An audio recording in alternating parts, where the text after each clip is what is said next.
வணக்கம். 226வது இந்த அக்ஞான கிறுக்கன் பகுதியில் சமீபத்தில் நான் பணிபுரியக்கூடிய அந்த பள்ளியில் 2001ஆம் ஆண்டு படித்த அந்த மாணவர்கள் ஒரு ரீயூனியன் மாதிரி அரேஞ்ச் பண்ணாங்க. அதாவது இந்த மாணவர்கள் நல்ல வெல் செட்டில்டு டாக்டராக, இன்ஜினியராக, அப்போது அப்ராடில் எல்லாம் ஐடியில் கல்யாணம் ஆகி குழந்தை குட்டிகளோட நல்ல வெல் செட்டில்டு.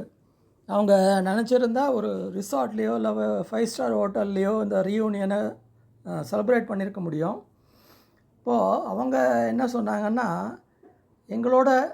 எங்களுக்கு சொல்லிக் கொடுத்த அந்த ஆசிரியர்களை நாங்கள் ஒரு பாராட்டு செய்யணும், ஒரு நினைவு கூறணுன்ற ஒரு நோக்கத்தில் தான் இதை நாங்கள் படித்த இந்த பள்ளியிலேயே நடத்தினோம் சார் அப்படின்ற மாதிரி ஒரு கருத்தை சொன்னாங்க. அதாவது இதை ஒரு 6 மாதமாக மிக கஷ்டப்பட்டு எங்கே இருந்தெல்லாமோ நம்பர் வாங்கி அந்த மாணவர்களை ஒன்றிணைத்து ரிட்டையர்டான ஆசிரியர்கள், இல்லை கவர்மெண்ட்டில் வேலைக்கு போன ஆசிரியர்கள், வெளியூரில் இருக்கிற ஆசிரியர்களெல்லாம் வரவழைத்து அந்த ஆசிரியர்களை கௌரவப்படுத்தி நினைவு பரிசு கொடுத்து ஒரு மெமெண்டோ கொடுத்து மதிய விருந்து வைத்து ஒரு பெரிய ஒரு தடபுடலான ஒரு சிறப்பை செய்தாங்க.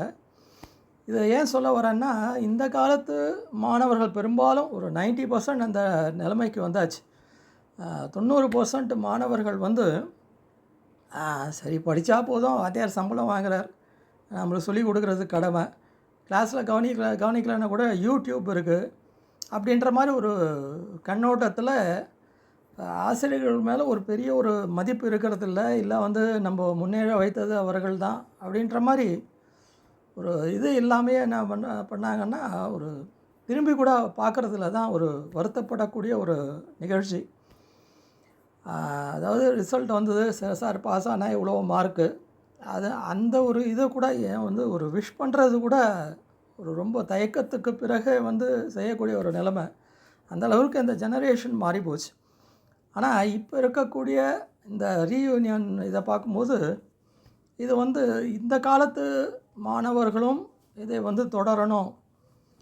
ஏன்னா இதனால் ஒரு பெரிய லாபம் உங்களுக்கு கிடைக்க போகிறதில்ல, இல்லை ஆசிரியர்களும் கிடைக்க போகிறதில்ல. ஆனால் ஒரு நன்றி உணர்வு, இந்த பாரத கலாச்சாரத்தில் மாதா பிதா குரு அப்படின்ற ஒரு ஸ்தானத்துக்கு அவங்க கொடுக்கக்கூடிய ஒரு மரியாதை, அது ஒரு பெரும்பாலான ஒரு மாணவர்களுக்கு இப்போது தெரிகிறதில்ல.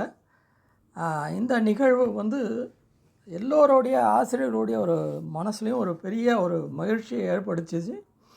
அது மாத்திரம் இல்லாமல் லட்சங்களில் செலவு செய்து இப்படிப்பட்ட ஒரு நிகழ்ச்சியை நடத்தி அந்த ஆசிரியர்களுக்கும் ஒரு பெருமை சேர்த்து கொடுத்த அந்த மாணவர்களை நம்ம எந்த அளவுக்கு பாராட்டினாலும் தகும்.